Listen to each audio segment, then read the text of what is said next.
기도하겠습니다. 사랑과 은혜가 많으신 아버지 하나님, 주님의 은혜 감사와 찬양을 드립니다.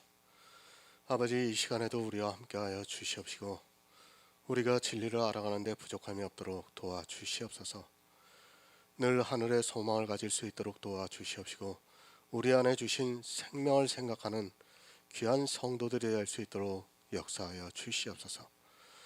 이 시간에도 우리가 야고보서 강해를 하고 있사옵나이다. 주여, 우리에게 지혜와 명철을 주시옵시고 이 성경을 알아가는 데 있어 부족함이 없도록 도와주시옵소서.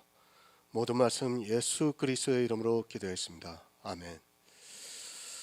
오늘은 야고보서 4장 8절을 보겠습니다. 신약 성경 374쪽입니다. 제가 읽어드리겠습니다. 하나님을 가까이 하라. 그리하면 너희를 가까이 하시리라. 죄인들아, 손을 깨끗이 하라. 두 마음을 품은 자들아, 마음을 성결케 하라. 아멘.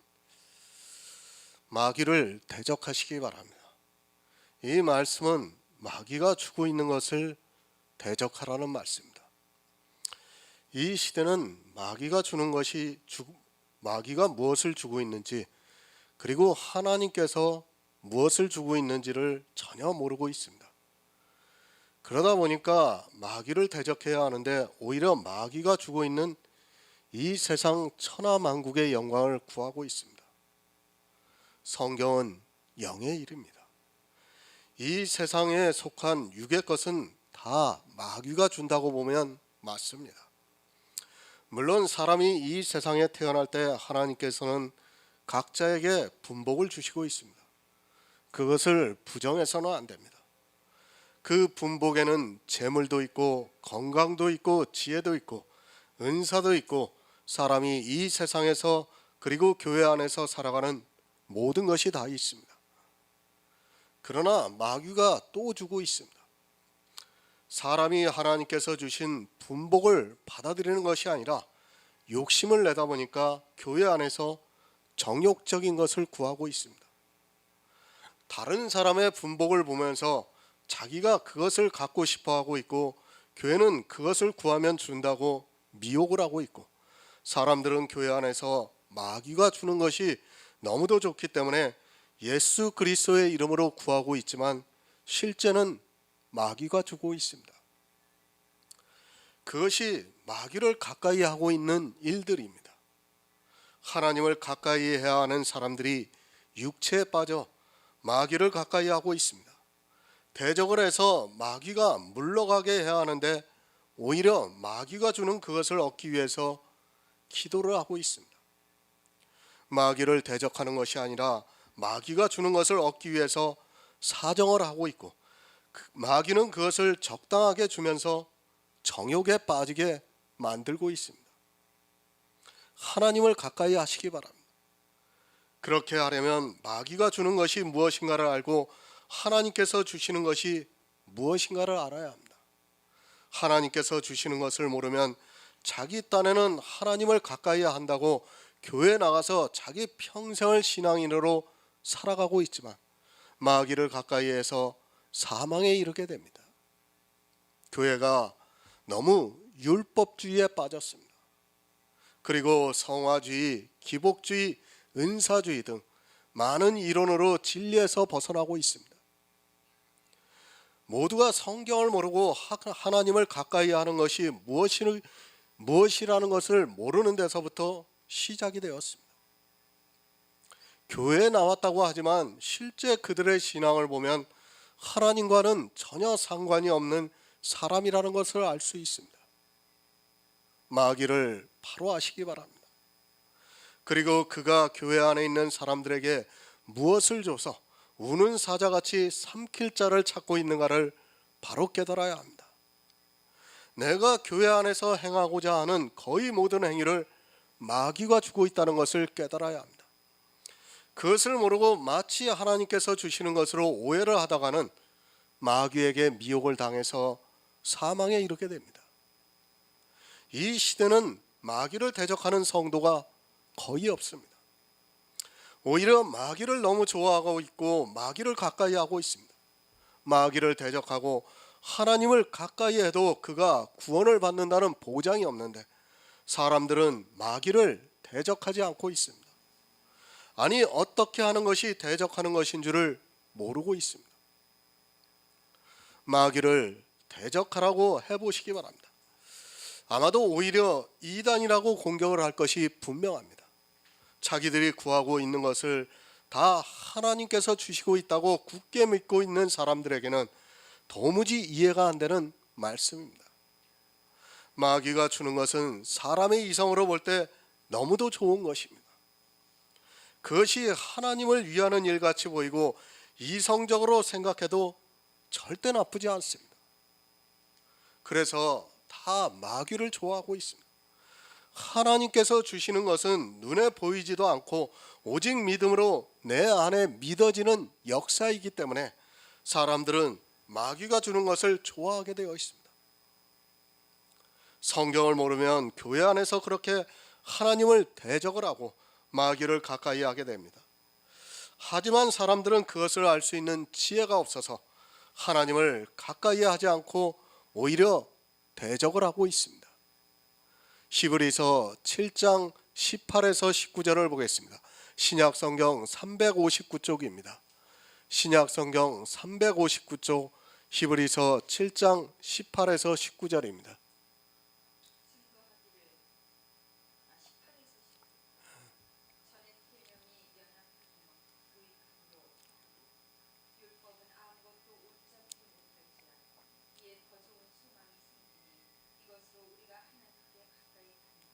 아멘. 하나님께 가까이 하라고 말씀을 하고 있습니다. 야고보서는 처음부터 끝까지 율법에 대해서 말씀을 하고 있습니다. 하지만 사람들은 거꾸로 보고 있고 오히려 율법을 지키라고 강요를 하고 있습니다. 야고보서를 바로 해석하지 못하는 데서 시작이 돼서 교회가 다 율법주의에 빠지고 말았습니다. 조건이 있습니다. 하나님께 가까이 하는 조건이 있습니다. 그냥 무조건 교회에 나온 것으로 마치 하나님께 가까이 간 것으로 생각하지 마시기 바랍니다. 사람들은 그렇게 생각을 합니다. 자기가 교회에 나와서 예배를 드리고 찬송을 부르고 기도를 하고 또 성경을 문자적으로 보고 하는 것으로 마치 하나님께 가까이 간 것으로 생각하고 있습니다. 성경은 비밀입니다. 그것이 풀리지 않는 사람은 아무리 성경을 보아도 소용이 없습니다. 하나님을 가까이 하는 것이 아니라 마귀를 가까이 해서 결국에는 사망에 이르게 되어 있습니다. 성경을 전체적으로 볼 수 있는 눈이 열리지 않으면 그저 그 문장만 보고 가까이 하는 것으로 오해를 하게 되어 있습니다. 마음대로 해석을 합니다. 성경에 기초를 두고 가까이 하는 것이 무엇인가를 알아야 하는데 그저 사람의 이성으로 가까이 하고 있습니다. 그렇게 사람의 이성으로 가까이 하는 방법이 지금 종교화되어 있는 교회 안에 있는 교인들의 모습입니다. 가까이 한다고 하면서 오히려 하나님을 멀리하고 있고 마귀에게 가까이 가서 사망에 이르고 있습니다. 전의 계명은 연약하고 무익함으로 피하고 하나님께 가까이 가는 전제 조건입니다. 전의 계명을 피하지 않고 하나님께 가까이 간다고 하는 것은 다 거짓에 불과합니다. 전의 계명을 그대로 지키고 있으면서 하나님께 가까이 간다고 하는 것은 거짓이라는 것을 먼저 깨닫고 있어야 합니다. 그냥 무조건 가까이 가는 것이 아니라 반드시 성경에서 말씀한 대로 가까이 해야 한다는 말씀입니다. 율법은 아무것도 온전케 하지 못합니다. 아무것도 온전케 하지 못하는 그것을 피하는 성도만이 하나님께 가까이 갈 수 있다는 것을 말씀을 하고 있습니다.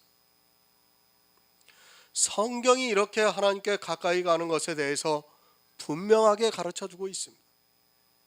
하지만 사람들은 그저 야고보서에 있는 말씀만 보고 사람의 이성으로 가까이 하는 것을 찾다 보니까 도리어 사단을 가까이 하면서 사망의 길로 가고 있습니다. 율법입니다. 이 싸움에서 지는 사람은 절대로 구원을 받을 수 없습니다.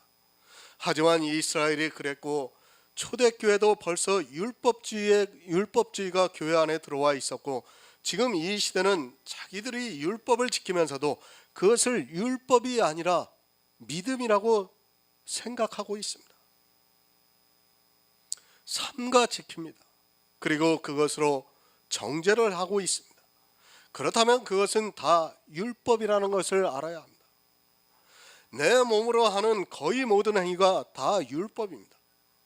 성경에 기록되어 있는 율법만 율법이 아니라 교회 안에 있는 법도 다 율법이라는 것을 깨달아야 합니다. 그것을 피하지 않고 하나님을 가까이 한다는 것은 서로 성림이 될 수가 없습니다.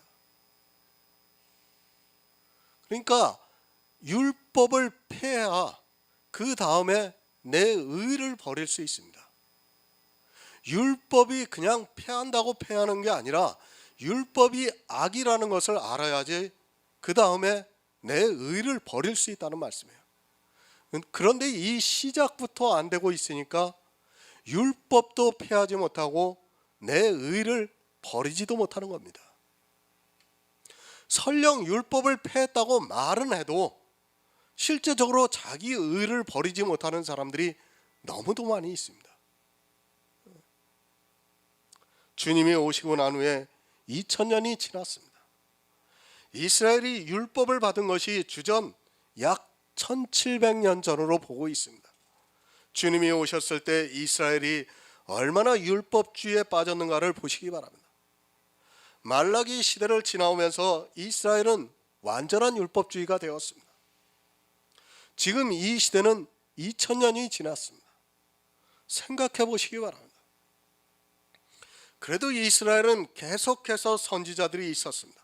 하지만 이방의 교회는 초대교회를 지나오면서 313년 로마에 의해서 기독교가 공인이 되면서 급속하게 종교화되기 시작을 했습니다. 그리고 선지자들이 나오지를 않았습니다.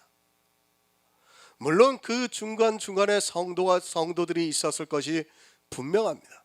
하지만 교회사는 계속해서 율법주의를 향해서 갔고 성도들의 흔적을 찾아보기가 어렵다는 것을 깨달아야 합니다. 선민인 이스라엘입니다. 그리고 이방의 복음이 전해졌습니다. 연대기를 통해서 보더라도 이 시대는 진리에서 완전히 벗어났다는 것을 깨달아야 합니다. 200년 가까이 선지자가 없었습니다.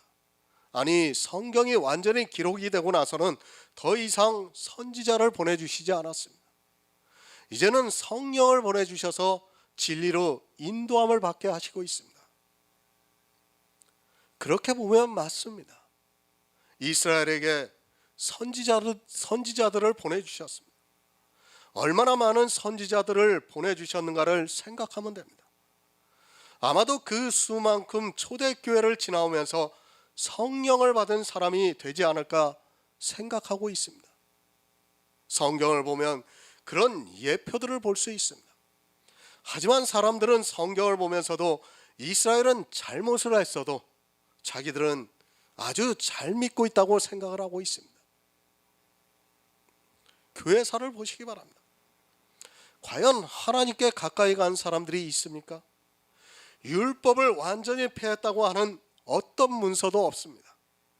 거의 모든 종교의 교리나 기록들을 보면 모두가 율법을 지키고 있었던 것을 볼 수 있습니다. 그들은 분명히 육적으로는 사람들이 볼 때 하나님께 가까이 간 사람들과 같이 보였을지 몰라도 히브리서의 말씀을 비추어 볼 때 하나님께 가까이 간 사람들이 아니었습니다. 율법을 폐해야 합니다.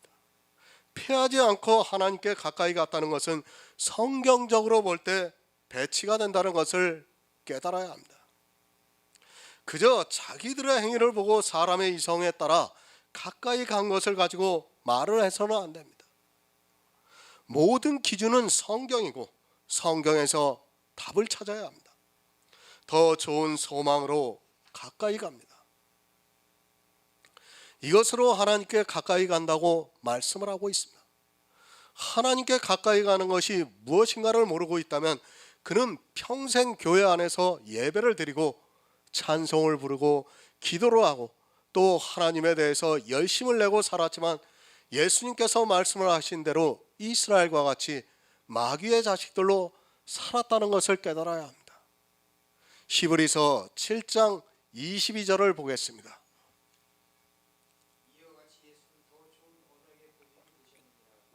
아멘. 오직 예수입니다. 율법은 아무것도 온전케 하지 못합니다. 그러나 더 좋은 소망을 주신 예수 그리스도로 말미암아 우리가 온전케 되었습니다. 하나님께 가까이 가는 방법은 오직 예수 그리스도밖에 없다는 것을 깨달아야 합니다. 율법을 폐하고 예수 그리스도께서 주신 더 좋은 언약을 믿음으로 받아들이는 것이 하나님께 가까이 가는 것입니다. 더 좋은 언약입니다. 이 언약을 믿는 것이 하나님께 가까이 가는 것입니다. 예수님께서 내 살은 생명의 떡이요 내 피는 생명을 살리는 언약의 피라고 말씀을 하셨습니다. 더 좋은 언약을 주셨지만 사람들은 성경을 자기들의 이성으로 보면서 점점 더 율법주의에 빠져들어가고 있습니다. 아니, 율법이 믿음이 되었습니다. 그래도 이스라엘은 자기들이 지키는 것이 율법이라고 인정을 했습니다. 하지만 이 시대는 율법을 지키면서도 그것을 믿음이라고 말을 하고 있습니다. 율법이 믿음이 되다 보니까 사람들은 자기들이 전의 계명을 폐한 것으로 생각을 하고 있습니다. 이스라엘과 같은 율법주의가 아니라 예수를 믿는 성도의 믿음이라고 주장을 하고 있습니다. 율법은 폐하여졌습니다. 그리고 더 좋은 언약을 주셨습니다. 하나님께 가까이 가고 있는 성도는 반드시 율법을 폐해야 합니다. 성경에 기록되어 있는 율법을 문자적으로 보고 그것을 자기 육체로 그대로 단 한 가지라도 행하고 있다면 그는 하나님께 가까이 가지 않는 사람입니다. 교회에 나와서 성도 행세는 하고 있지만 하나님께 가까이 가지 않아서 하나님께서도 그에게 가까이 오시지 않고 있습니다. 싸우시기 바랍니다. 이것은 영의 생명에 관한 싸움입니다. 이 싸움에서 지는 사람은 그가 아무리 교회 안에서 유명한 신학자로서 명성이 있다 해도 역시 마귀의 자식들이 될 수밖에 없다는 것을 깨달아야 합니다. 하지만 불행하게도 이 시대를 교회를 보면 거의 모두가 율법을 지키고 있습니다. 교회법도 율법입니다. 그것을 안 지키는 교회는 없습니다. 교회의 법을 만들어 놓고 지키고 있다면 이미 그 교회는 진리에서 벗어나 있고 하나님을 가까이 하지 않고 있는 교회입니다. 이 시대 교단마다 얼마나 많은 법이 있다는 것을 알아야 합니다. 교단에 속해 있는 모든 교회가 이 법에 의해서 묶여 있고 벗어나지 못하고 있습니다. 더 좋은 언약입니다. 그것이 아니고는 하나님께 가까이 갈 수 없습니다. 그가 아무리 하나님의 이름을 부르고 진심으로 믿고 있다 해도 안 됩니다. 율법의 한 모양이라도 지키고 있다면 그 자체로 이미 하나님을 대적하고 있다는 것을 분명히 명심하고 있어야 합니다. 시편 73편 28절을 보겠습니다. 구약성경 855쪽입니다. 구약성경 855쪽 시편 73편 28절입니다.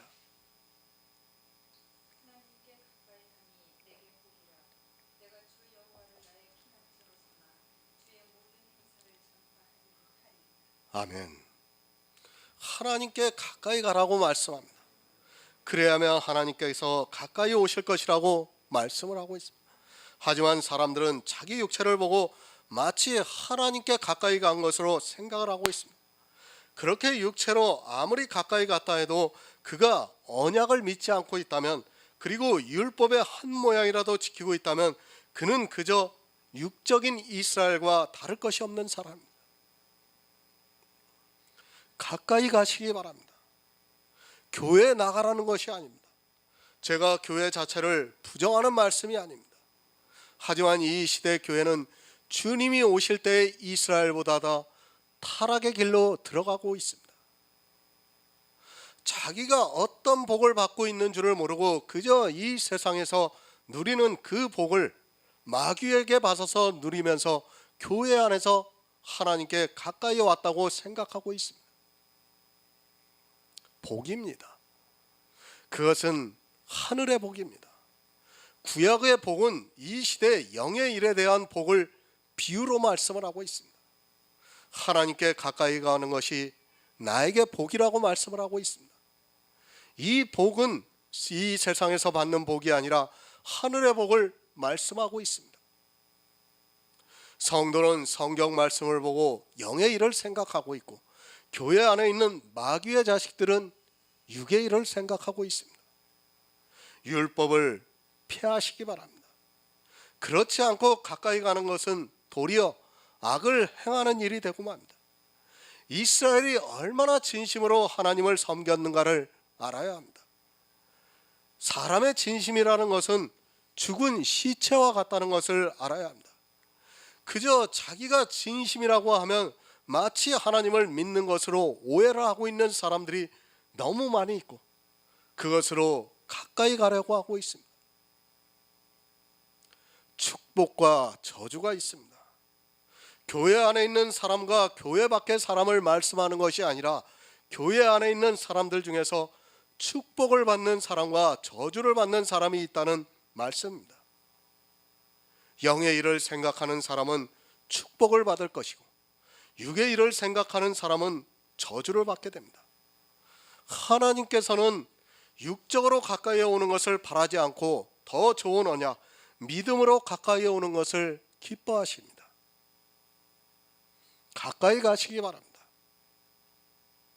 그러면 하나님께서도 여러분에게 가까이 오실 것입니다. 이것은 육의 일이 아니라 영의 일입니다. 내가 언약을 믿음으로 받아들이면 하나님께서는 내 속에 그리스도의 영을 보내주셔서 함께 하신다는 말씀입니다. 하나님의 영을 우리에게 보내주시고 있습니다. 그것은 성경을 보고 언약을 믿음으로 받아들이고 전의 계명을 폐할 때 이루어지는 역사입니다. 새 번역을 보겠습니다. 야고보서 4장 8절입니다. 하나님께 가까이 가십시오. 그래야면 하나님께서 가까이 오실 것입니다. 죄인들이여 손을 깨끗이 하십시오. 두 마음을 품은 사람들이여 마음을 순결하게 하십시오. 하나님께 가까이 가십시오. 그리하면 하나님께서 가까이 오실 것이라고 말씀을 하고 있습니다. 전의 계명인 율법을 버리고 믿음으로 가까이 갈 때 하나님께서 우리에게 그리스도의 영을 보내주십니다. 그 영이 주님께서 다시 오시는 날에 부활을 해서 하나님의 사랑을 받고 영원한 복을 누리게 됩니다. 죄인들아 손을 깨끗이 하라고 말씀을 하고 있습니다. 죄인이라고 하면 거의 모두가 육적인 죄를 육적으로 짓는 죄를 생각하고 있습니다. 야고보서는 육적인 죄에 대해서 말씀하고 있는 것이 아니라 영적인 죄에 대해서 말씀을 하고 있습니다. 하지만 영적인 죄가 무엇인가를 모르기 때문에 그저 육적인 죄에 대해서 생각을 하고 있습니다. 죄인들아 손을 깨끗이 하라고 말씀을 하고 있습니다. 마태복음 26장 45절을 보겠습니다. 신약성경 47쪽입니다. 마태복음 26장 45절입니다.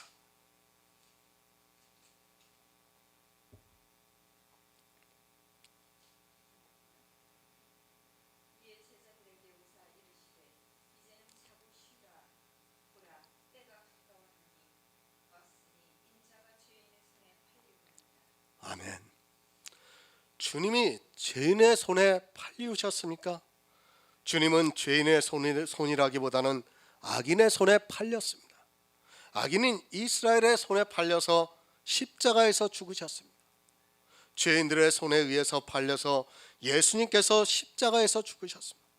야고보서는 지금 이 말씀을 하고 있습니다. 무슨 말씀입니까? 주님은 이스라엘에 의해서 팔리셨습니다.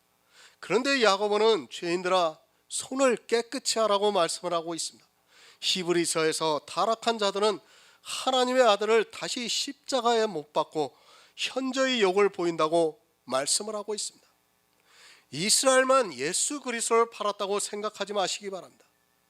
이 시대 역시도 예수 그리스도를 다시 십자가에 못 박는 죄인들이 너무 많이 있습니다. 죄인들은 손을 더럽게 하고 있습니다. 진짜 손을 더럽게 한다는 것이 아니라 하나님의 선한 말씀과 내세의 능력을 맛보고도 타락을 하고 있습니다. 그들이 무엇으로 타락을 하는가 하면 율법으로 그리고 은사로 타락을 하고 있습니다. 이렇게 타락을 해서 자기들이 교회 안에서 하는 일을 의롭고 선한 것으로 생각을 하고 있습니다. 손을 더럽히고 있습니다. 예수 그리스도의 십자가를 믿지 않고 있다는 말씀입니다. 교회에 나와서 하나님의 선한 말씀과 내세의 능력을 맛보고도 그것을 믿지 않고 다시 타락을 해서 율법주의, 은사주의, 성화주의 그리고 바알과 아세라를 섬기면서 악을 행하고 있습니다. 그러한 행위들이 다 예수 그리스도를 다시 십자가에 못 박는 일이라는 것을 모르고 있습니다. 이스라엘은 예수님을 자기들의 손으로 팔았습니다. 그리고 이방의 교회들은 주님께서 이루신 구속의 일을 믿지 않고 다시 율법주의로 돌아가 예수 그리스도를 다시 십자가에 못 박는 일을 하고 있다는 말씀입니다. 예수를 파는 것 같이 이 시대는 언약을 믿지 않고 다시 십자가에 못 박아 현저히 욕을 보이고 있습니다. 팔고 있습니다. 왜 예수 그리스도를 팔았습니까? 안 믿었기 때문입니다. 이 시대 교회 안에 있지만 더 좋은 언약을 믿지 않고 전의 계명을 지키고 있는 사람은 손을 더럽게 해서 예수 그리스도를 팔아 십자가에 다시 못을 박고 현저히 욕을 보이고 있습니다. 이런 일들이 교회 안에서 만연을 하고 있지만 누구 하나 이것에 대해서 깨닫는 사람이 없습니다. 똑같은 일이 있습니다. 주님은 이스라엘의 손에 의해서 팔리셨습니다. 그러나 이방의 복음이 전해지자마자 똑같은 일이 있었습니다. 자기들이 손을 더럽게 하고 있습니다. 왜 이런 일이 있는가 하면 예수 그리스도를 믿지 않고 타락을 해서 율법을 지키고 있고 은사에 빠지고 또 성화주의에 빠져서 육체로 살아가고 있기 때문입니다. 팔지 마시기 바랍니다. 누가 예수 그리스도를 파는가 하면 교회 안에 있는 사람들입니다. 아직도 전액 계명을 지키고 있는 그들이 손을 더럽게 하면서 예수 그리스도의 십자가를 믿지 않고 있습니다.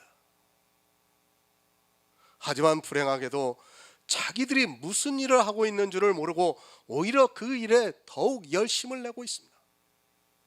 이 모든 일을 행하는 것이 바로 지혜가 없기 때문입니다.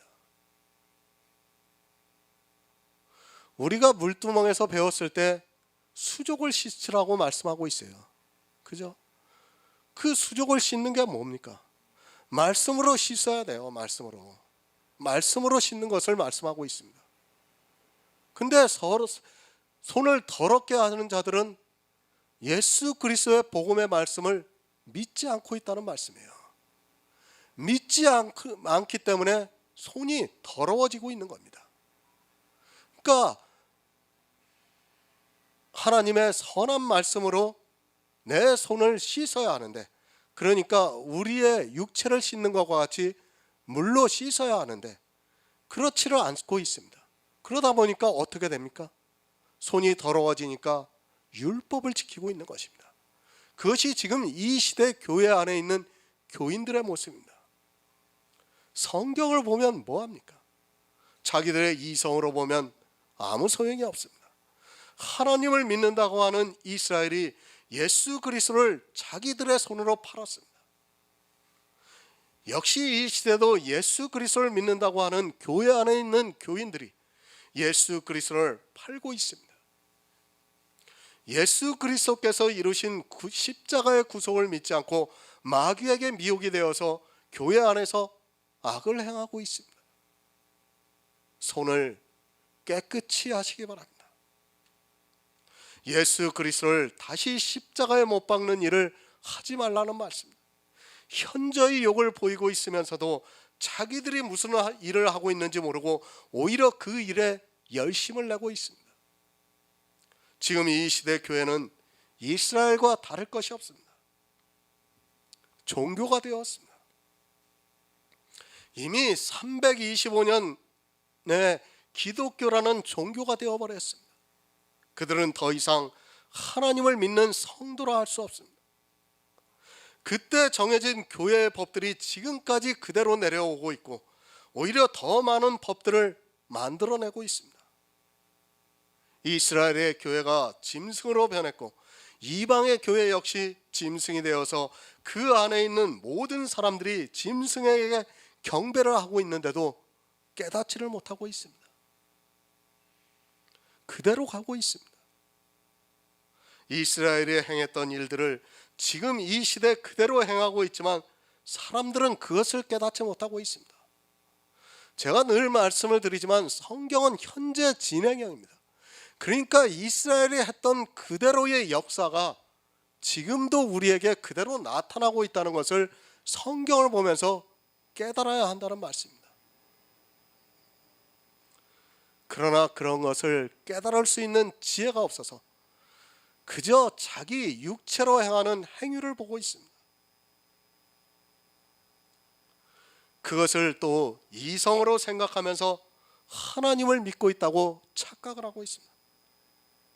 실상은 수도 없이 예수 그리스도를 욕을 보이고 있으면서도 행위로 점점 더 깊이 빠져들어가고 있습니다. 두 마음을 품지 마시기 바랍니다. 두 마음을 품는 자들아 마음을 성결케 하라고 말씀을 하고 있습니다. 두 마음을 품고 있으면서도 그저 자기들의 입으로 오직 예수라고 하는 그 말로 인하여 한 마음을 품고 있다고 생각하고 있습니다. 어떻게 하는 것이 두 마음을 품고 있는 것인지조차 모르고 그저 교회 안에서 짐승에게 미혹이 되어서 종교인으로 이 세상을 살아가고 있습니다. 지금 누구에게 하고 있는 말씀입니까? 교회 안에 있는 사람들이 두 마음을 품고 있다는 말씀입니다. 그런데 지금 이 시대 교회 안에 있는 사람들은 자기들이 두 마음을 품고 있으면서도 어떻게 두 마음을 품고 있는지 모르고 있습니다. 그러면서 자기는 오직 예수 그리스도를 믿고 있다고 아주 진심으로 믿고 있다고 고백을 하고 있습니다. 그것이 무슨 소용입니까? 이미 두 마음을 품고 있는데 두 마음이 무엇이라는 것을 모르기 때문에 그렇게 하면서도 깨닫지를 못하고 있습니다. 갈라디아서 5장 9에서 10절을 보겠습니다. 신약성경 308쪽입니다. 신약성경 308쪽 갈라디아서 5장 9에서 10절입니다.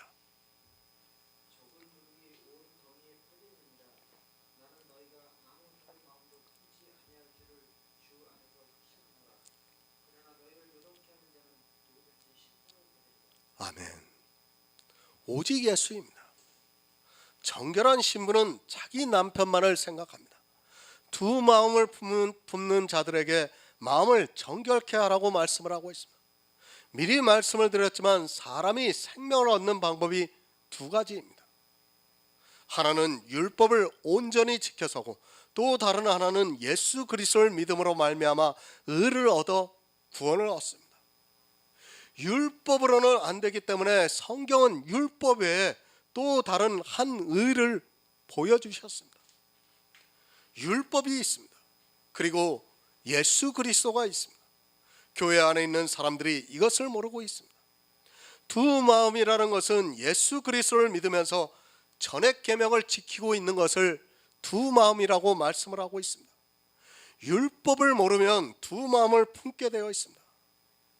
사도 바울이 말씀합니다. 할례를 표징으로 삼고 받는 사람들에게 할례를 받는 그것으로 온 율법을 지켜야 하는 의무를 가지게 된다고 말씀을 하고 있습니다. 두 마음이 무엇인가 하면 어떻게 이렇게 할례 하나가 교회 안에 들어왔습니다. 아니 아브라함의 자손이라면 당연히 할례를 받아야 합니다. 이스라엘이 아니더라도 하나님을 믿겠다고 하는 사람들에게 할례를 행하라고 율법에 기록이 되어 있습니다. 할례 너무도 당연합니다. 그것은 율법이 있기 전에 아브라함에게 자손 대대로 행할 규례라고 말씀을 해가고 있습니다. 사람의 이성으로는 그것이 율법이 아니라 할례라는 너무도 당연한 것이지만 그 할례를 행하는 순간 온 율법을 다 지켜야 하는 의무가 그에게 주어진다고 말씀을 하고 있습니다. 두 마음입니다. 할례를 하는 것을 보고 사도 바울이 너희가 다른 마음을 품는 것이라고 말씀을 하고 있습니다. 초대교회에 유대인들이 들어오면서 이방인이 하나님을 믿으려면 반드시 할례를 받으라고 말했습니다. 율법이 있기 전에 아브라함에게 말씀하신 규례이기 때문에 물론 할례도 후에 율법으로 기록되었지만 그래서 그 할례를 받아야 하는 것은 너무도 당연하게 생각을 했습니다. 아주 적은 율법 한 가지입니다. 그리고 할례는 이스라엘의 율법이라고 생각하지 않고 이스라엘 자손의 표징으로 삼았습니다. 그런 할례를 행하는 것을 보고 사도 바울이 다른 마음을 품었다고 말씀을 하고 있습니다. 두 마음을 품는 것이 무엇인가를 바로 알아야 합니다. 할례도 두 마음입니다. 그렇다면 11조 역시 다른 마음입니다. 이렇게 다른 마음을 품고 있는 사람들이 요동을 하고 있다면서 나중에 심판을 받게 된다고 말씀을 하고 있습니다. 지금 이 시대 교회 안에서 지키고 있는 단 한 가지의 율법이 다른 마음이라는 것을 깨달아야 합니다. 할례도 다른 마음인데 다른 율법은 말할 필요도 없습니다. 적은 누룩이 온 덩이에 퍼지고 있습니다. 교회 안에서 지키고 있는 단 한 가지의 율법이 온 덩이에 퍼지고 있다는 말씀입니다. 그렇게 두 마음을 품고 있는 자들에게 사도 바울은 반드시 심판을 받을 것이라고 말씀을 하고 있습니다. 두 마음이라는 것을 바로 아시기 바랍니다. 정말 적은 누룩 한 가지입니다. 니케아 공회가 있었을 때 많은 율법을 정한 게 아니에요. 아주 적은 것 몇 가지를 지킨 것이 어떻게 됐습니까? 지금 이 시대에 수많은 율법들이 들어와 있습니다. 우리나라에 복음이 들어올 때 어떻게 들어왔습니까? 이미 성탄절이 들어왔고 미국의 명절인 추수감사절이 같이 들어왔어요. 그 적은 누룩이 들어오니까 어떻게 됐습니까? 11조가 생겨났어요. 그리고 새벽 예배가 생겨났습니다. 이런 것이 마치 저 유럽이나 미국 교회에서도 대대로 전해오는 것으로 생각하지 마시기 바랍니다. 한국 교회에서 생겨나기 시작한 겁니다. 그게 다. 수요 예배, 금요 철야 예배, 구역 예배 이런 것이 다 한국 교회에서 만들어진 거예요. 적은 누룩 한 가지가 들어오면 이렇게 된다는 것을 알아야 합니다. 적은 누룩입니다. 그 적은 누룩이 퍼져서 결국에는 온 진노를 받게 된다는 말씀입니다. 하지만 사람들은 이 율법을 너무 모르고 있습니다. 그저 성경에 기록되어 있고 또 자기들의 이성으로 생각할 때 율법을 지키는 것이 너무도 합리적이고 또 그 모양이 좋기 때문에 너무도 쉽게 두 마음을 품고 율법주의에 빠져들어가고 있습니다. 새벽 기도를 하는 것이 나쁩니까? 왜 우리나라 교회가 새벽 기도를 그렇게 열심을 내서 하고 있습니까? 사람의 이성으로는 좋기 때문입니다. 그게 어디에서 왔다고 생각합니까? 불교에서 온 거예요. 불교에서. 불교에 절에 가보세요. 스님들 다 새벽 4시면 일어나서 예불을 드리고 있어요. 그 사람들이. 우리나라에 있던 샤머니즘이 그대로 새벽 예배로 들어온 겁니다. 그리고 우리나라의 어머니들이 어떻게 했습니까? 예전에 새벽에 정한수를 떠놓고 장독대에다 떠놓고 빌었어요. 그렇지 않습니까? 우리 어머니들이. 그것이 그대로 교회 안에 들어온 것이라는 말씀입니다. 세계 어느 나라에도 새벽 예배라는 것은 없어요. 요동케 하지 마시기 바랍니다.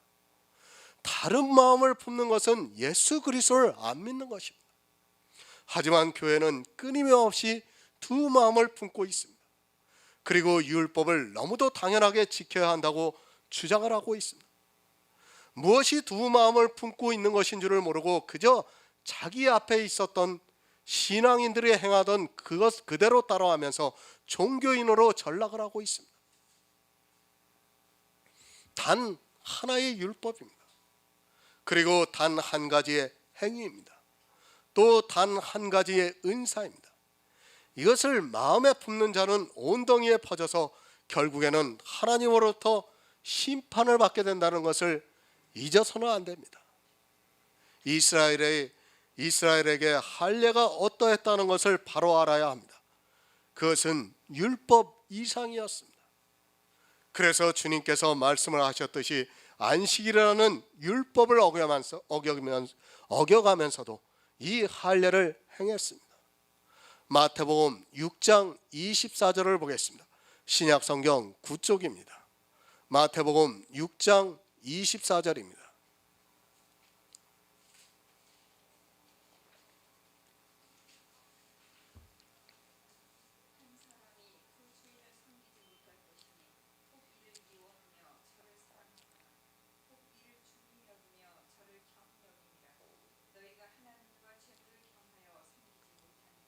아멘. 두 주인입니다. 지금 야고보는 두 마음이라고 말씀을 하고 있습니다. 마태복음 6장에 그런 말씀이 있죠. 내 마음이 있는 그곳에 내 몸이 있는 곳에 마음이 있다고 말씀을 하고 있어요. 그죠? 마찬가지예요. 그것이 두 마음입니다. 그리고 두 주인입니다. 그것을 하나님과 죄물입니다. 하나님은 예수 그리스도를 통해서 얻어지는 의를 말씀하고 있습니다. 죄물은 사람이 교회 안에서 행하고 있는 모든 행위를 통해서 얻어지는 의를 말씀하고 있습니다. 적은 누룩입니다. 예수 그리스도를 믿는다고 하지 마시기 바랍니다. 율법의 한 모양이라도 나타나고 있다면 그는 예수를 믿는 사람이 아닙니다. 이미 두 마음을 품었기 때문에 성결하지 못한 사람이고 그런 사람은 반드시 하나님의 심판을 받게 되어 있습니다. 한 가지의 누룩입니다. 그것은 한 가지의 행위입니다. 그것이 온덩이에 퍼지게 만들고 있습니다. 온 율법을 항상 다 지켜야 한다는 말씀이며 구원을 받지 못한다는 말씀입니다. 누가 그렇게 하고 있는가 하면 교회 안에 있는 사람들이 그렇게 하고 있습니다. 안타깝게도 이 시대 어느 교회가 두 주인을 섬기지 않고 있습니까? 율법 폐했습니까? 거짓말하지 마시기 바랍니다. 솔직히 제가 보고 있는 한국 교회에서는 아직 율법을 폐한 교회는 못 봤습니다. 모두가 전액 계명을 지키고 있고 두 마음을 품고 있습니다. 교회 안에 있으면서도 율법을 지켜야 하고 또 예수 그리스도 믿어야 한다는 이 사상이 이제 어느 누구도 깨뜨리지 못하고 전액 계명이 폐해졌다고 하면 오히려 이단이라고까지 공격을 합니다. 두 마음입니다. 하나는 율법을 지키고자 하는 마음이고 다른 하나는 예수 그리스도를 믿고자 하는 마음입니다. 이렇게 두 마음을 품고 있는 자들을 성경은 음행하는 자들이라고 말씀을 하고 있습니다.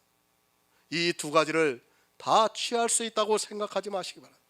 주님께서 분명히 말씀을 하셨습니다. 혹 이를 미워하면 저를 사랑하고 저를 사랑하면 이를 미워한다고 말씀합니다. 둘 다는 안 됩니다. 그가 아무리 예수를 믿는다고 하고 또 예수를 사랑한다고 하면서 눈물을 흘리면서 찬송을 부르고 기도를 하고 예배를 드린다 해도 아주 적은 누룩 한 가지라도 있다면 그는 믿음을 요동케 하는 자가 되고 반드시 하나님으로부터 심판을 받게 되어 있다는 말씀입니다. 가정교회를 드리는 사람들이 이 시대에 제법 있어요. 그러니까 자기네들끼리 한 3, 4명, 한 많으면 7, 8명 모여서 이렇게 예배를 드립니다. 그러면서 자기들은 율법을 폐했다고 하고 있어요. 교회가 없으니까 당연히 율법은 폐했겠죠. 그죠? 그런데 어떻게 하고 있습니까? 성찬식을 하고 있어요, 자기네들끼리. 그러니까 그 사람들은 말로만 율법을 폐했다고 하는 것이지 이미 성찬식을 하고 있다는 그 자체로 그 사람은 두 마음을 품고 있는 겁니다. 그러니까 행위의 마음을 빼앗겼기 때문에 성찬식을 하고 있다는 말씀입니다. 그런 것을 모르고 그저 자기가 마치 율법을 폐한 것으로 생각을 하고 있습니다. 왜 두 마음을 품고 있습니까? 사람의 이성으로는 그것이 너무 합리적이고 옳게 보이기 때문입니다. 예수 그리스도만 믿으라는 것보다는 예수도 잘 믿고 율법도 잘 지키는 것이 옳게 받아들여지기 때문입니다. 사람의 이성으로 어느 것이 더 옳습니까? 당연히 예수도 잘 믿고 율법도 잘 지켜서 성도로서 성화된 삶을 살아가는 것이 옳습니다. 이것을 반대하지 못합니다. 아니, 반대를 하는 사람이 더 이상합니다. 그러니까 그리스도 편지에서 오직 예수를 가르치면 도무지 받아들이지를 못합니다. 예수를 믿지 말라고 하는 것이 아니라 오직 예수를 믿으라고 하는데도 이단이라고 공격을 하고 있습니다. 왜 그렇게 하는가 하면 두 마음을 품고 있고 그것이 자기들의 이성으로 옳다고 생각이 되기 때문입니다. 사람의 생각입니다. 그것과 성경은 너무도 다릅니다. 하지만 사람들은 성경을 너무 쉽게 보고 있고 사람의 이성으로만 생각을 하고 있습니다. 예수님께서 두 마음을 품는 것이 무엇이라는 것을 가르쳐주고 있지만 율법을 버리지 못하고 있습니다. 율법을 버리라고 하면 먼저 방종을 생각하는 그 자체가 잘못입니다. 왜 그렇게 율법을 좋아합니까? 그것으로 생명을 얻을 수 있다면 그렇게 하시기 바랍니다. 하지만 율법의 기능을 너무 모르고 있습니다.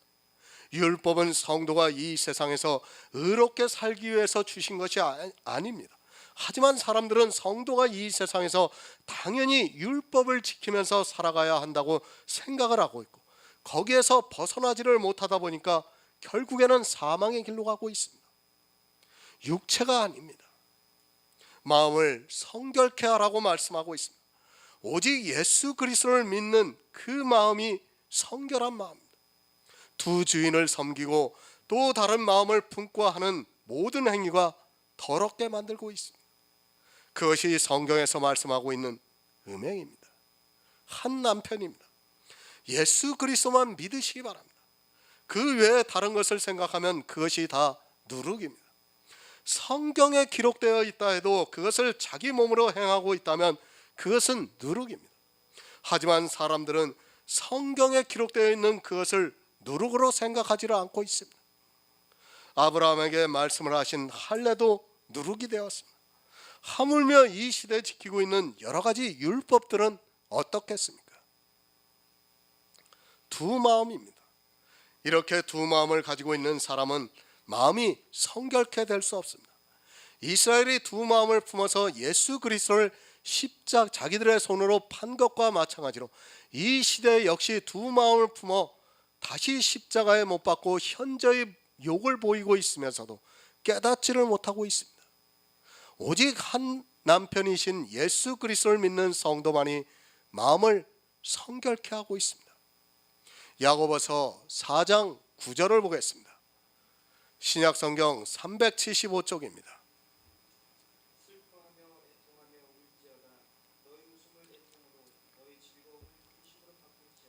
아멘. 새 번역을 보겠습니다.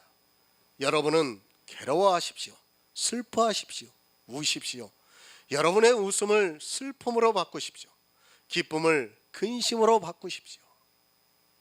슬퍼하며 애통하라고 말씀을 하고 있습니다. 왜 슬퍼하며 애통하며 울라고 말씀합니까? 누구에게 이 말씀을 하고 있습니까? 두 마음을 품고 있는 사람들에게 하고 있는 말씀입니다.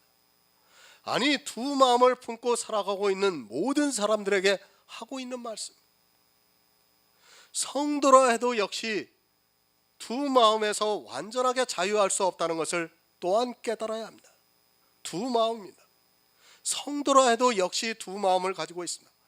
물론 그것을 버리고 안 버리고의 차이가 있겠지만 그것을 완전히 끊을 수 있는 사람은 없습니다. 그것은 우리가 육체를 가지고 있기 때문입니다. 육체를 가지고 있는 인생은 끊임없이 자기 안에서 선을 행하고 의롭게 살고자 하는 마음이 있습니다. 하나님을 위해서 살고자 하는 마음이 있다는 말씀입니다.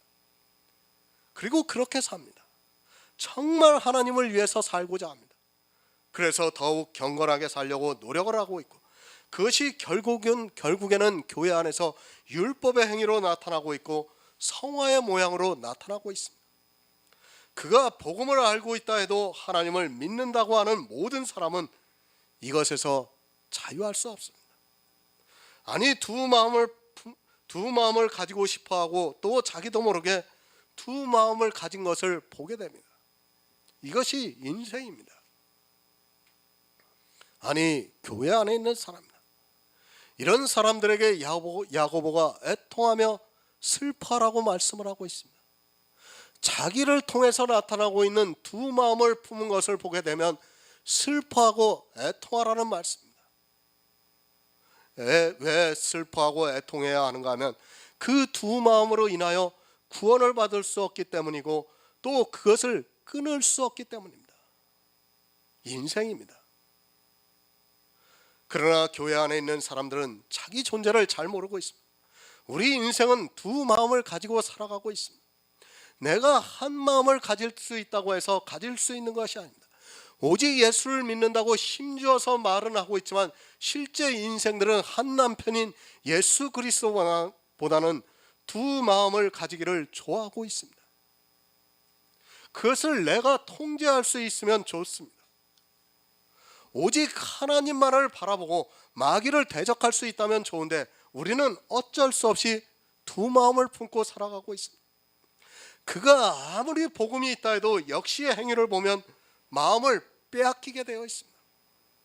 그것이 사람의 이성으로 너무 좋기 때문에 두 마음을 가지고 살아가고 있고 어느새 자기도 모르게 행위에 빠져 들어가고 있는 것을 보게 됩니다.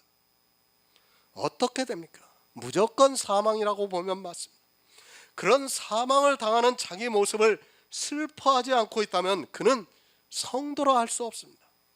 왜 슬퍼해야 하는가 하면 어쩔 수 없이 지고 있는 자기 육체를 보면서 슬퍼하라는 말씀입니다. 죄 때문에 지는 것이 아니라 두 마음을 품는 그것으로 지고 있는 자신을 보면 슬퍼할 수밖에 없습니다. 구원을 받을 수 없습니다. 정말 성경을 알면 우리 인생은 어떻게 해도 구원을 받을 수 없고 그저 짐승과 같이 살다가 죽어야 합니다. 내세에 대한 소망이 없이 그저 80년을 살다가 흙으로 돌아가야 합니다. 그런 인생의 모습을 보고 너무도 슬퍼할 수밖에 없습니다. 그것이 죄 때문에 문제라면 이제 슬퍼하지 않아도 되지만 의 때문에 그렇게 되는 자기를 보면서 슬퍼하게 됩니다. 죄인입니다. 그래서 예수 그리스도를 믿었습니다. 주님께서 십자가에서 이 세상 지고 가신 것을 믿었습니다. 그런데 이제 죄의 문제가 아니라 의의 문제로 내가 사망을 당하게 되었습니다. 이것을 아는 성도는 슬퍼할 수밖에 없다는 말씀을 하고 있습니다. 나도 모르게 우리가 이제까지 신앙생활을 하면서 두 마음을 품으면서 살아가지 않았습니까? 지금도 역시 마찬가지입니다. 내가 아무리 복음에 있다 해도 역시 나도 때로 어느새 나도 모르게 두 마음을 품고 있는 것을 보게 됩니다. 그런 마음을 품고 있을 때 슬퍼하라는 말씀입니다. 그래서 사도 바울이 탄식을 했습니다. 오라 공고한 사람이로다. 이 사망의 몸에서 누가 나를 건져내랴 말씀하면서 슬픔의 탄식을 했습니다. 그래서 성경은 우리에게 예수 그리스도의 은혜에 대해서 계속해서 말씀을 해주고 있습니다. 하지만 불행하게도 이 시대 교회 안에 있는 사람들은 그저 문자적으로 기록되어 있는 은혜라는 단어를 보고 은혜도 모르면서 은혜라고 말을 하고 있습니다. 시편 38편 17에서 18절을 보겠습니다. 구약성경 830쪽입니다. 구약성경 830쪽 시편 38편 17에서 18절입니다.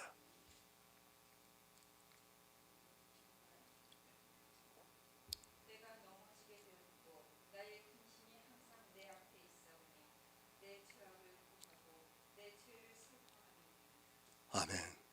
내가 넘어지게 되었고, 인생은 항상 넘어집니다. 구약의 죄는 신약에 와서 악이라는 것을 우리가 바로 이해를 해야 합니다. 내 죄를 인하여 슬퍼한다는 이 말씀은 악으로 인하여 슬퍼한다는 그 말씀입니다. 구약의 성도가 죄로 넘어지는 것은 신약의 성도가 악으로 넘어지는 것을 말씀을 하고 있습니다. 죄의 문제는 해결이 되었습니다. 그러나 사람은 악의 문제에서 어느 누구도 자유할 수 없습니다. 예수 그리스도께서 이 세상 죄를 지고 가심으로 해서 이제 구원을 받을 수 있는 길이 열렸는데, 예수 그리스도를 믿는다고 하는 자기를 보니까 이제 악이 문제가 되고 있습니다. 내가 행하고 있는 모든 것이 다 악이라는 것을 알고 있는 성도는 슬퍼할 수밖에 없습니다. 알아야 슬퍼할 수 있습니다. 그냥 슬퍼하는 것이 아닙니다. 성경에서 슬퍼하라고 하니까 그저 자기 육체를 슬프게 하려고 하는 사람들이 있습니다. 성경을 모르면서 슬퍼하라고 해서 슬퍼할 수 없는 것입니다. 그저 눈물을 흘리면서 슬퍼하는 것이 아니라 내가 두 마음을 품고 살아가고 있는 것을 보면서 슬퍼라고 말씀을 하고 있습니다. 넘어집니다. 이것에서 안 넘어지는 사람이 없습니다. 그가 성경의 모든 비밀을 알고 구원을 받은 성도라 해도 역시 어느새 자기도 모르게 넘어져 있는 것을 보게 됩니다. 그렇게 넘어져 있는 자기를 보면서 슬퍼해야 하는데 자기가 넘어져 있는지조차 모르고 있습니다. 초대교회를 지나오면서 교회 안에 있는 사람들은 자기가 넘어졌다는 것조차 깨닫지를 못하고 있습니다.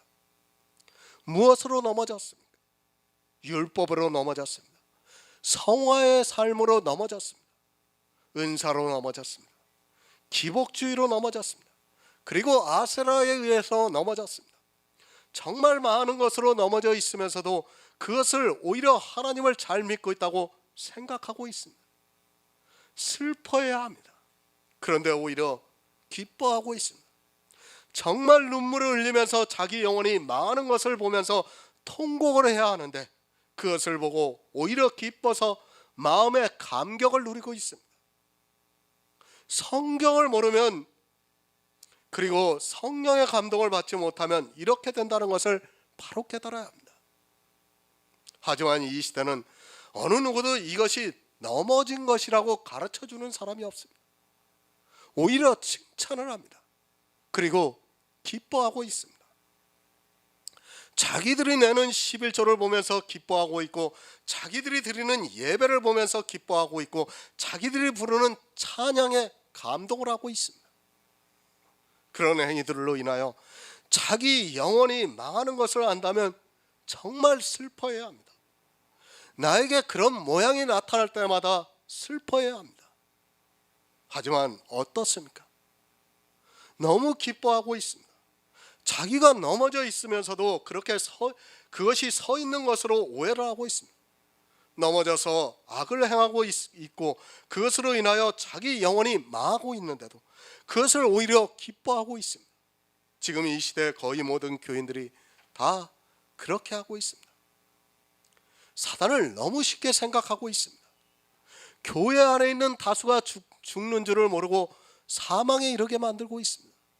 아니, 그들은 자기들이 천국에 가는 성도라고 생각하게 만들고 있다는 것을 깨달아야 합니다. 그것을 무엇으로 넘어지게 하고 있는가 하면 바로 교회 안에서 행하고 있는 행위로 그렇게 하고 있습니다. 자기들이 하나님을 잘 믿고 있다고 굳게 믿고 있는 모든 행위가 그렇다는 것을 알고 있어야 합니다. 지금은 너무 타락했습니다. 진리에 대해서 너무 모르고 있습니다. 자기들이 얼마나 종교에 묶여 있다는 것을 모르고 있습니다. 이스라엘이 종교가 되어서 율법주의가 되었다는 것을 성경만 조금만 주의 깊게 보아도 알 수 있는 그것을 모르고 있습니다.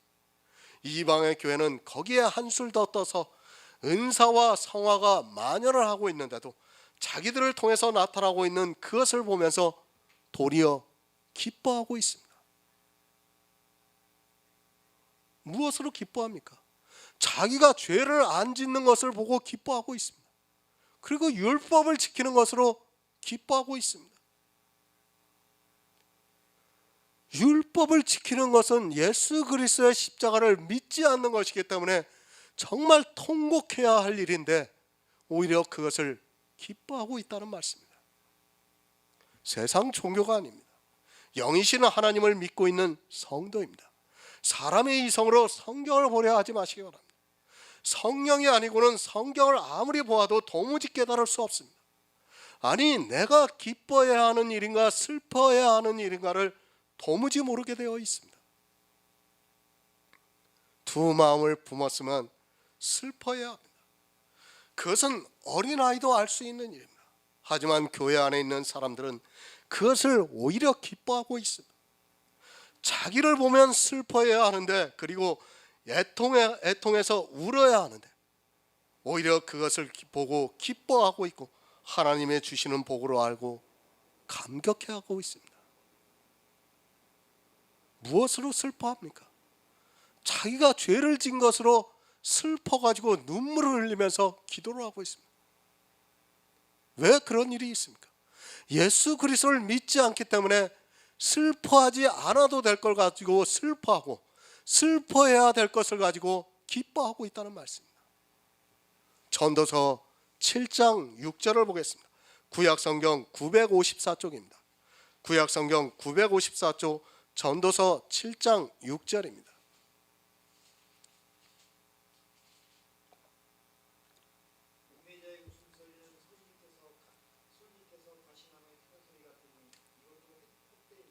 아멘. 우매자의 웃음소리입니다. 그 웃음소리는 손 밑에서 가시나무가 타는 소리 같다고 말씀을 하고 있습니다. 손 밑에서 가시나무에 타는 소리 같다는 말씀은 지옥불에 들어간다는 말씀입니다. 우매자의 웃음소리가 얼마나 헛된가를 전도서에서 가르쳐주고 있습니다. 교회 안에 있는 사람들이 웃고 있습니다. 무엇으로 그들이 웃고 있습니까? 예수 그리스도의 은혜로 웃고 있는 것이 아니라 자기들이 행하고 있는 행위를 보면서 웃고 있습니다. 그것이 우매자의 웃음소리라는 것을 모르고 교회 안에서 마음껏 기뻐하고 있는데 그것이 나중에 애통의 날로 변한다는 것을 말씀하고 있습니다. 그것을 어디서 보여주셨습니까? 부자와 나사로의 비유에서 부자가 연락하고 있다고 말씀하고 있습니다. 그 부자가 나중에는 음부로 떨어져서 고통하고 있다고 말씀을 하고 있습니다. 우매자는 웃습니다. 지금도 교회 안에 있는 우매자들은 웃고 있습니다. 자기들이 하고 있는 행위를 보면서 웃고 있습니다. 종교화되어 있는 교회는 그렇게 자기들의 모습을 보고 웃고 있습니다. 교회 안에 우매자들이 얼마나 많은가조차 모르고 있고 웃고 있는 우매자로 살아가면서도 자기가 지혜가 있다고 생각을 하고 있습니다. 전도서 10장 2절을 보겠습니다. 구약성경 958쪽입니다.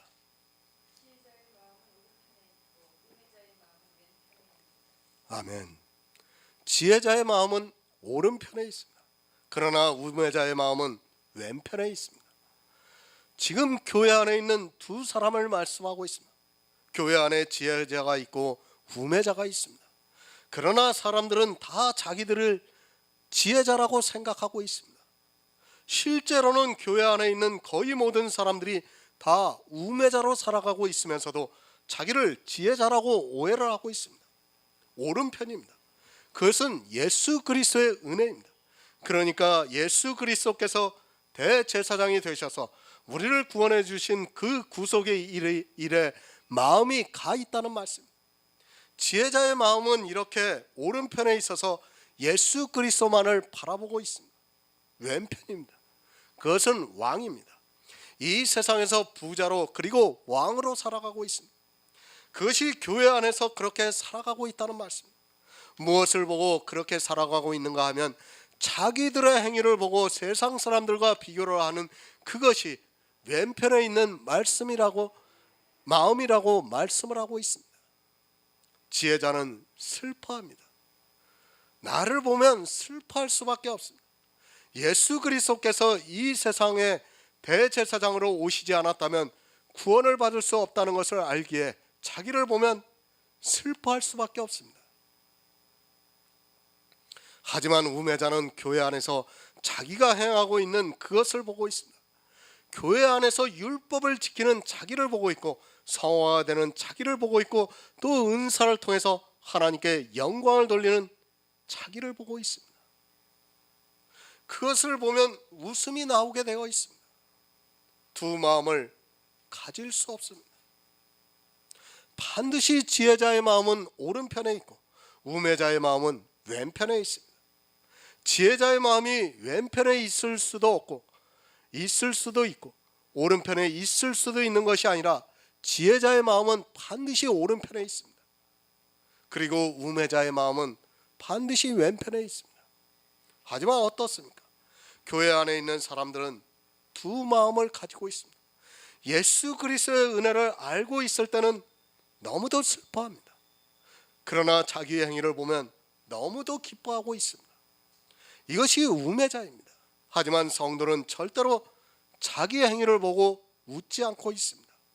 반드시 오른편과 왼편을 바로 알고 있어야 합니다. 내 마음이 어느 편에 있는가를 알아야 합니다. 오른편에 있는 성도는 예수 그리스도만을 바라보고 있기 때문에 슬퍼하게 되어 있습니다. 내 행위를 보고 슬퍼할 수밖에 없다는 말씀입니다. 자기의 어떤 행위로도 구원을 받을 수 없기 때문에 슬퍼하게 되어 있습니다. 설령 내가 행위를 잘해서 웃을 수 있는 일이 있다 해도 예수 그리스도의 십자가를 알고 있다면 애통하게 되어 있습니다. 내가 웃고 있는 그것이 내 영혼을 망하게 한다는 것을 알고 있기 때문에 애통합니다. 그러나 우매자는 어떻습니까? 그 마음이 왼편에 있습니다. 양과 염소의 비유를 보시기 바랍니다. 성도는 오른편에 있고 교회 안에 있는 가라지는 왼편에 있는 것을 볼 수 있습니다. 성도는 오직 예수 그리스도를 믿고 있고 가라지는 자기의 행위를 보면서 하나님을 믿고 있다고 생각하고 그 행위가 좋아지는 것을 보고 너무도 기뻐하고 있습니다. 왜 웃습니까? 자기들이 잘하고 있는 것을 보니까 웃고 있는 것입니다. 그러나 오른편에 마음이 가 있는 성도는 내가 한 것이 없기 때문에 슬퍼할 수밖에 없습니다. 그렇게 애통하는 자에게 주님께서 위로를 주시겠다고 말씀을 하고 있습니다. 자기의 행위를 보고 웃는 사람이 있고 자기의 행위를 보고 애통하는 사람이 있습니다. 누가복음 6장 25절을 보겠습니다. 신약성경 99쪽입니다. 신약성경 99쪽 누가복음 6장 25절입니다.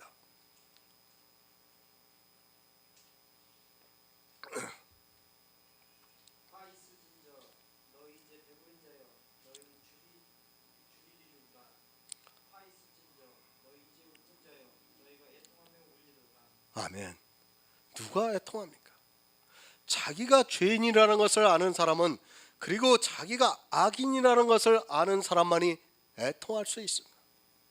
그러나 자기가 교회 안에서 하나님을 잘 믿고 있다고 생각하는 사람은 그 행위를 보고 웃게 되어 있습니다. 내가 하는 모든 행위가 다 악이라서 사망을 당할 수밖에 없다는 것을 아는 지혜자는 애통하게 되어 있습니다. 애통하시기 바랍니다. 우리는 어떻게 해도 구원을 받을 수 없습니다.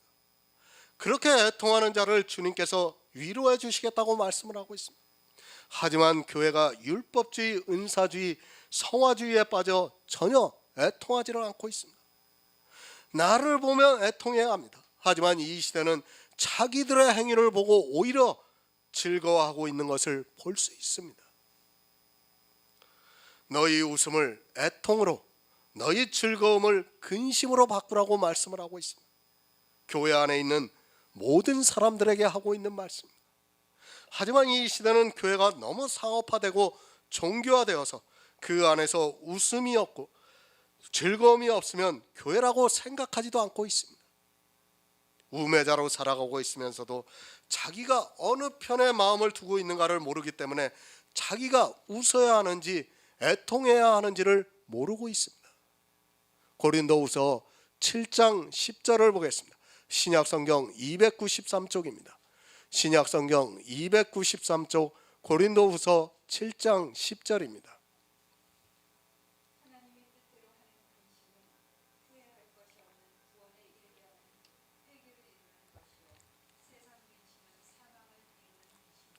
아멘.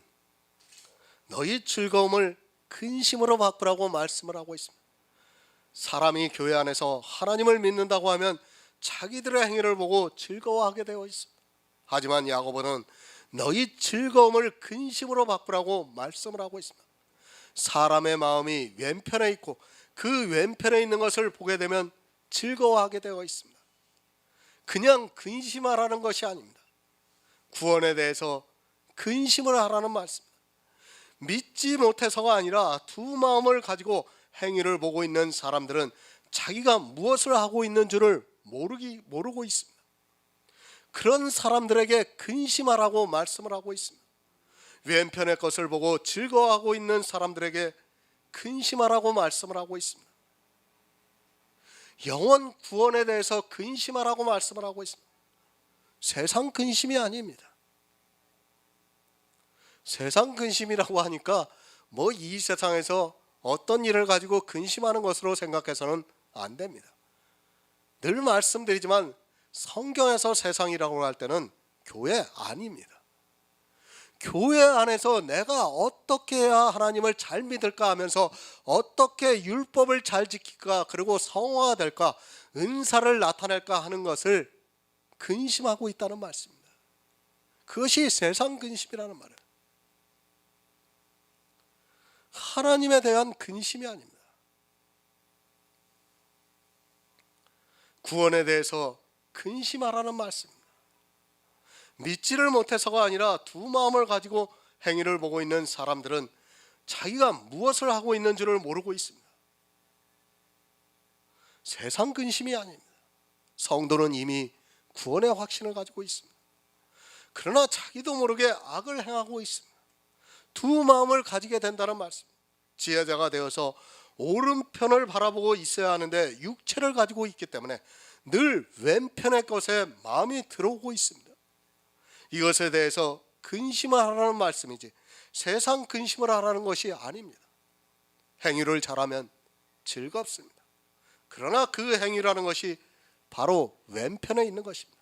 그 왼편의 마음을 빼앗겼으면 당연히 근심을 해야 구원을 받을 수 있다는 말씀입니다. 하지만 행위를 잘하면 근심을 하는 것이 아니라 오히려 더 즐거워하게 되어 있습니다.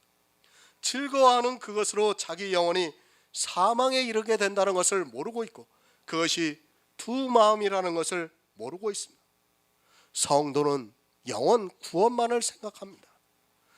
그러니까 근심할 수밖에 없습니다. 내 행위를 보고 근심해야 구원을 받을 수 있습니다. 하지만 교회 안에 있는 다수는 그것을 보고 근심하기보다는 즐거워하고 있습니다. 그 마음에 지혜가 없어서 왼편의 것을 보고 우매자이기 때문에 그렇습니다. 교회 안을 보시기 바랍니다. 누가 더 많이 믿습니까? 자기의 행위를 보고 근심하는 사람은 거의 없습니다. 다 자기가 이성적으로 생각할 때 잘하고 있다고 판단이 되면 그것을 보고 즐거워하지 근심하지 않습니다. 그런 즐거움을 근심으로 바꾸어야 하는데 그렇지를 못하고 있습니다. 아니, 더 즐거워하고 싶어서 견디지를 못하고 있습니다. 지혜자의 마음과 우매자의 마음입니다. 지혜자는 구원을 생각하고 있지만 우매자는 교회 안에서 성도의 삶을 이야기하고 있습니다. 그리고 그 왼편에서 나타나고 있는 행위를 보면서 근심해야 하는데 오히려 즐거워하고 있습니다. 행위가 나타나면 지혜자는 근심을 하고 있고 우매자는 즐거워하고 있습니다. 그것은 행위가 구원을 방해하고 있기 때문입니다. 나에게서 율법의 행위가 나오고 또 성화가 되려고 하는 경건의 모양이 나오고 또 은사가 나오고 있다면 그것은 당연히 근심을 해야 합니다. 지혜자는 그것이 악이라는 것을 알고 있기 때문에 근심을 하고 있지만 우매자는 그것을 보고 즐거워하고 있습니다. 구원을 위해서 야고보는 너희 웃음을 애통으로 너희 즐거움을 근심으로 바꾸라고 말씀을 하고 있습니다. 하지만 어떻습니까? 이 시대는 성경과 거꾸로 가고 있습니다. 애통해야 하는 일을 보고 웃고 있고 근심해야 하는 일을 보고 즐거워하고 있습니다.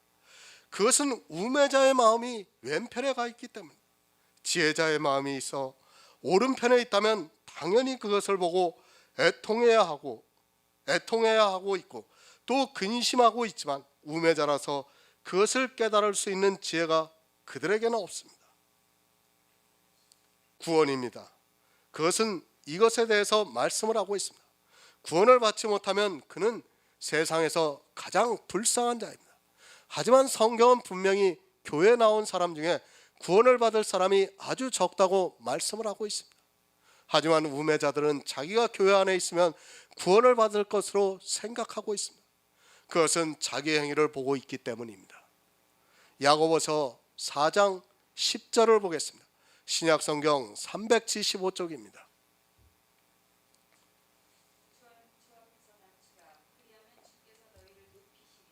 아멘. 주 앞에서 낮추라고 말씀을 합니다. 겸손의 모양으로 낮추라는 것이 아닙니다. 사람들은 교회 안에서 행위를 통해서 낮추려고 하고 있습니다. 사람들은 성경을 너무 쉽게 보려 하고 있습니다. 이런 말씀이 성경에 기록되어 있으면 자기 행위를 통해서 낮추려고만 하고 있습니다. 주 앞에서 낮추는 것이 무엇입니까? 그 첫 번째가 하나님께 순복을 하는 것입니다. 그러니까 복음에 복종을 하라는 말씀입니다. 복음에 복종을 하지 않으면서 하나님께 아무리 행위로 낮추고 겸손의 모양을 낸다 해도 그는 오히려 더 교만한 자라는 것을 잊지 말아야 합니다. 하지만 사람들은 복음에 복종하기보다는 오히려 율법의 행위로 자기를 높이면서 교만해지고 있습니다. 복음에 복종하시기 바랍니다. 그가 아무리 교회 안에서 겸손의 모양을 내고 하나님 앞에서 낮은 자세로 신앙생활을 한다 해도 복음에 복종을 하지 않고 있다면 그는 스스로 높이고 있는 악한 자라는 것을 잊어서는 안 됩니다. 먼저 복음에 복종을 하고 마귀를 대적해야 그가 하나님 앞에서 낮추고 있는 성도라는 말씀입니다. 두 마음을 품지 말아야 합니다. 성경은 이렇게 주 앞에서 낮추는 것이 무엇이라는 것을 가르쳐주고 있지만 그것을 모르고 있습니다. 지금 이 시대를 보시기 바랍니다. 교회 안에 있는 사람들 중에 두 마음을 품지 않고 살아가고 있는 사람이 몇이나 된다고 생각하고 있습니까? 제가 보기에는 거의 없습니다. 다들 예수를 믿는다고 하면서 율법을 지키고 있습니다. 그리고 자기의 의를 드러내고 있습니다. 율법만이 자기 두 마음이 아니라 내 의가 신앙생활을 통해서 아니 하나님을 믿는다고 하면서 나타나고 있다면 그것은 두 마음이라는 것을 바로 깨달아야 합니다. 스스로 망하는 길로 가고 있습니다. 마귀가 일을 하기도 전에 자기들 스스로가 성경을 보면서 율법주의에 빠져 두 마음을 품고 살아가고 있습니다. 이렇게 두 마음을 품고 살아가는 그들이 얼마나 높아져 있는가를 쉽게 알 수 있습니다. 지금 이 시대 교회 안에 목사들이 그리고 중요한 직분을 가지고 있는 자들이 얼마나 높아져 있는가를 쉽게 알 수 있습니다. 무엇으로 높아졌습니까? 그들의 행위로 높아졌습니다. 자기들의 교회 안에서 하고 있는 모든 행위들로 마음이 높아져 있습니다. 겉으로는 겸손의 모양을 내고 낮추는 것과 같이 보이지만 그들이 얼마나 높아져 있는가를 알아야 합니다. 낮아지라고 하니까 사람들이 참으로 어리석습니다. 무엇을 합니까? 교회에서 목사가, 장로가 화장실 청소를 하고 있고, 또 교인들이 오는 길에서 맞이하고 있고, 굳은 일을 하면서 자기들이 낮아졌다고 말을 하고 있습니다. 그것은 이 세상 사람들이 낮아지고자 하는 모습입니다. 그것은 불교에 가도 그렇게 하고 있고 천주교에 가도 그렇게 하고 있습니다. 그런 것 안 해도 됩니다. 그런 외적인 것을 하면서 자기가 낮아졌다고 하지만 그 마음에서는 이미 더 많이 높아져 있습니다. 망하는 길입니다. 성경이 그런 일을 하라고 낮아지라고 기록이 되어 있습니까?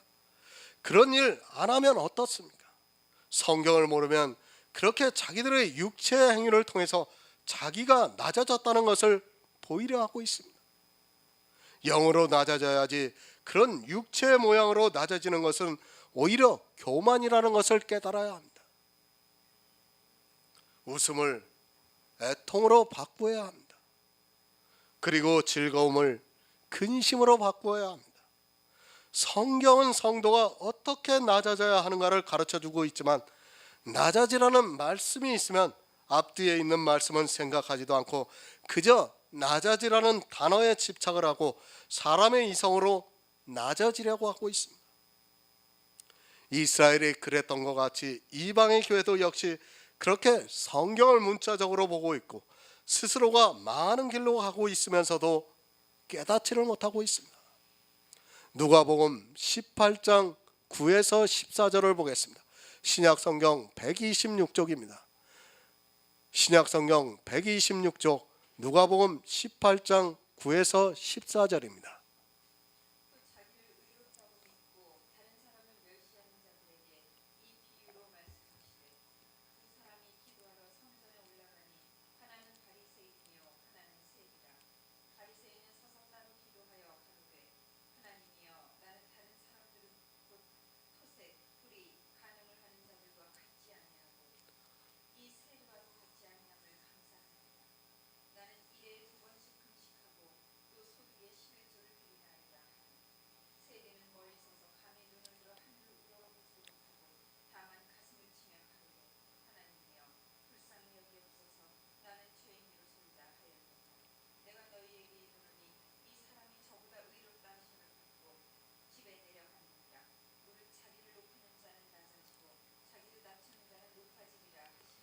아멘.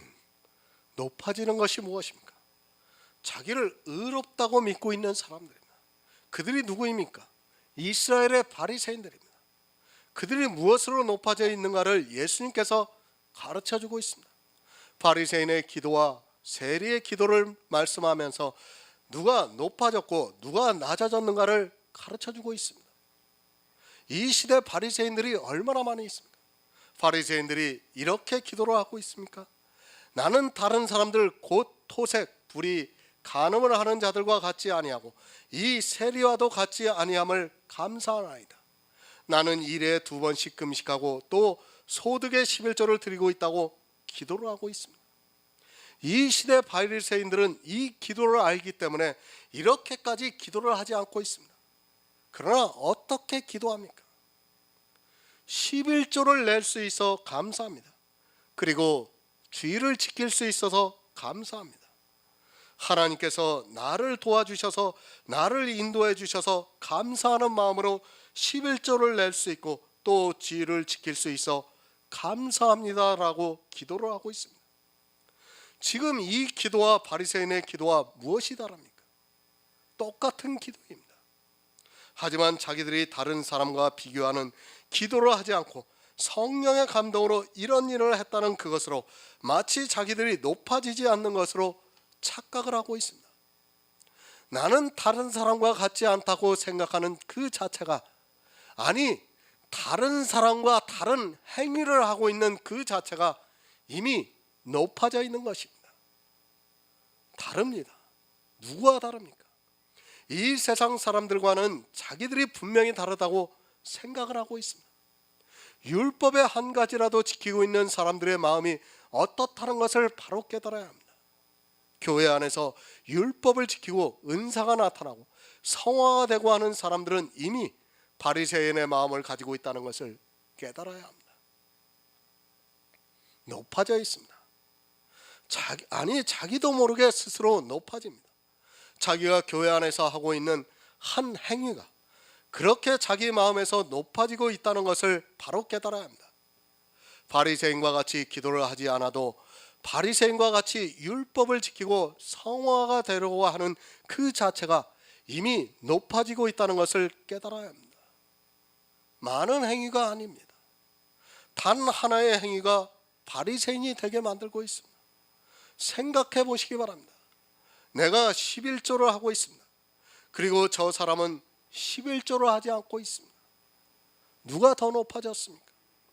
겉으로는 높아지지 않았을지라도 자기 마음에서는 나는 하나님께 11조를 했고 저 사람은 11조를 하지 않았다고 생각하고 있습니다. 그러한 행위를 하는 자체가 이미 높아지고 있다는 것을 우리가 바로 깨달아야 합니다. 낮아지시기 바랍니다. 낮아지는 것이 무엇인가를 바로 아시기 바랍니다. 세리는 멀리 서서 감히 눈을 들어 하늘을 우러러 보지 못하고 다만 가슴을 치며 가로되 하나님이여 불쌍히 여기소서 나는 죄인이로소이다 하였다고 말씀을 하고 있습니다. 이 세례도 하나님을 믿는 사람, 이 세리가 11조를 내지 않았겠습니까? 이스라엘의 백성입니다. 그리고 하나님을 믿었습니다.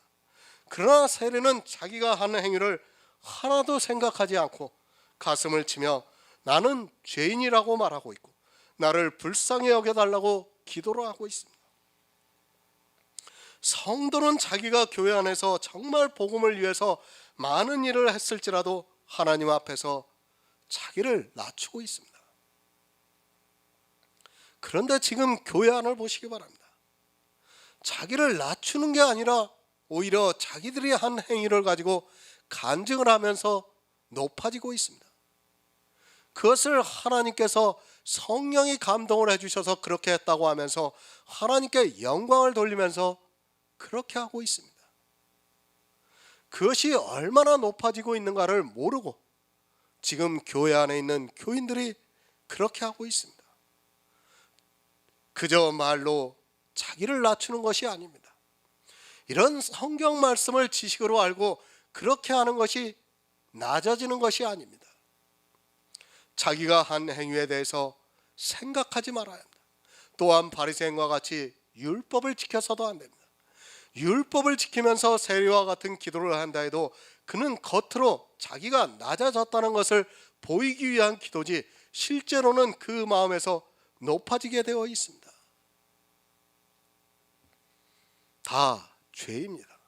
그리고 다 악입니다. 그것을 아는 성도는 세리와 같은 기도를 할 수밖에 없습니다.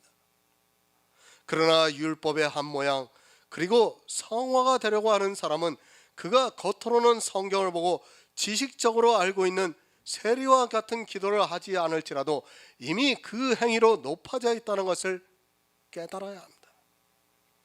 행위를 했습니다. 그러나 세리는 자기를 불쌍히 여겨달라고 기도를 하고 있습니다. 바리새인과 같이 기도를 하지 않을지라도 그런 행위를 하고 있는 사람은 이미 주 앞에서 높아져 있다는 것을 주님께서 가르쳐주고 있습니다. 어떤 것이 높아지는 것이고 어떤 것이 낮아지는 것인가를 바로 깨달아야 합니다. 하지만 이 시대는 행위로 마음껏 높아져 있으면서도 이런 성경 말씀을 지식적으로 알고 있어서 겉으로는 세리와 같은 기도를 하고 있습니다. 하나님이 누구십니까? 우리 마음과 심장과 폐부까지도 감찰하시는 분입니다. 사람은 자기가 한 행위가 있으면 그것을 기억하게 되어 있습니다. 자기가 하나님을 위해서 한 일을 잊어버릴 사람은 없습니다. 그것을 기억하고 있는 그 자체가 이미 높아져 있습니다. 아니 그 행위를 하고 있다는 자체가 높아져 있다는 것을 알아야 합니다. 시편 69편 29절을 보겠습니다. 구약성경 852쪽입니다. 구약 성경 852쪽 시편 69편 29절입니다.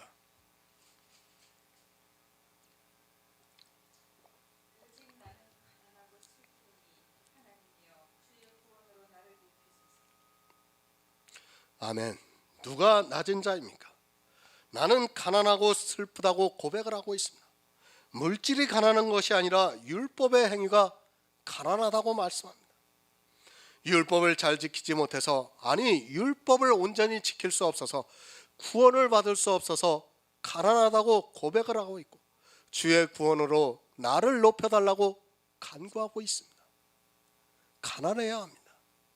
일부러 가난해지려는 것이 아니라 율법을 알면 자기가 얼마나 가난한 자라는 것을 알 수 있습니다. 율법을 모르면 바리새인과 같이 부자가 되고, 율법을 바로 알면 가난해질 수밖에 없습니다. 하지만 불행하게도 이 시대는 너무 부자가 되어 있습니다. 율법을 모릅니다.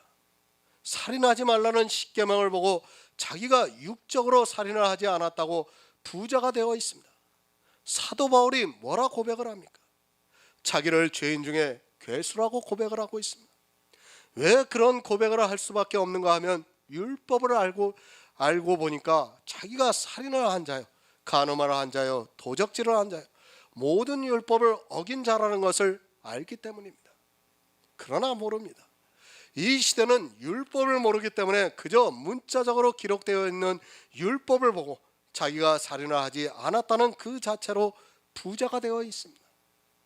성경을 모르면 다 그렇게 됩니다. 내가 얼마나 가난한가를 알아야 시편의 고백이 나올 수 있습니다. 가난합니다. 율법을 알면 스스로 가난해질 수밖에 없습니다.